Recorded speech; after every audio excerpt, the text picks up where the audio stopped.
நீங்கள் பார்த்துக் கொண்டிருப்பது உங்கள் விஜய்.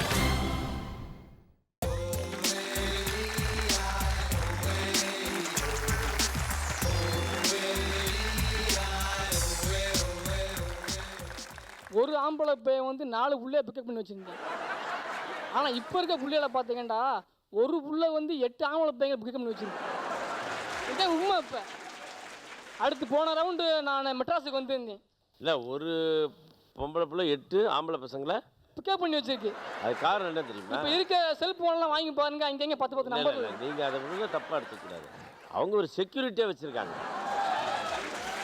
போன வட்டம் நான் இந்த ரவுண்டை முடிச்சுட்டு போனதில்லை, இந்த ரவுண்டை முடிச்சுட்டு அப்படியே மெரினா பீச் வரும் அப்படியே போய்கிட்டு இருந்தேன். அப்படியே போய்கிட்டு இருந்தேன். பார்த்தா ஒரு புள்ள வந்து அப்போதைக்கு பிக்கப் போயிட்டு அந்த பொண்ணுக்கிட்ட வந்து ஒரு கடிச்சு, மாமா நீங்கள் கவிதையெல்லாம் நல்லா எழுதுவீங்களே, எங்கே நம்ம காதலை பற்றி ஒரு கவிதை சொல்லுங்க அப்படின்ட்டு. மெட்ராஸில் மெரினா பீச்சில் உங்களை பார்த்து மாமான்னு கூப்பிடுதா? ரைட்டு. நான் சொன்னேன், நம் காதல் அருகம்புல்லாய் வளர உங்கள் அப்பன் அதை எருமமாடா மேய. உடனே அந்த பொண்ணு வந்து அப்படியே ஓடி போச்சு. அந்த பொண்ணு என்னை ஓடின சோகத்தை வச்சு அப்பயே உட்காந்து ஒரு காணாம போட்டி. மெட்ராஸில் உள்ளதடா மெரினா, என்ன ஏச்சு புட்டு போயிட்டாலே சரிண்ணா. அந்த மெட்ராஸில் உள்ளதடா மெரினா, என்ன ஏச்சு புட்டு போயிட்டாலே சரிண்ணா. ஆசையாக காதல் எல்லாம் செஞ்சா, இப்ப அடிக்க விட்டு போயிட்டாலே சிஞ்சா. அந்த மெட்ராஸில் உள்ளதடா மெரினா, என் லவ்வரோட நேமு தானே சரிண்ணா.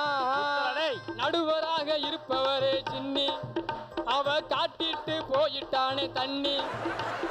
நம்ம உமா மாதிரி சூப்பரான கட்டை, என் வாழ்க்கைக்கே போட்டுட்டாலே மொட்டை. உமா மாதிரி சூப்பரான கட்டை, என் வாழ்க்கைக்கே போட்டுட்டாலே மொட்டை. டீனேஜ் காதல் எல்லாம் காமோ, அவ டீசெண்டா போட்டுட்டாலே நாமோ. அவ டீசெண்டா போட்டுட்டாலே நாமோ. அந்த மெட்ராஸில் உள்ளதடா மெரினா, என் லவ்வரோட நேமு தானே சரிண்ணா. உமா வந்து சூப்பரான கட்டையா?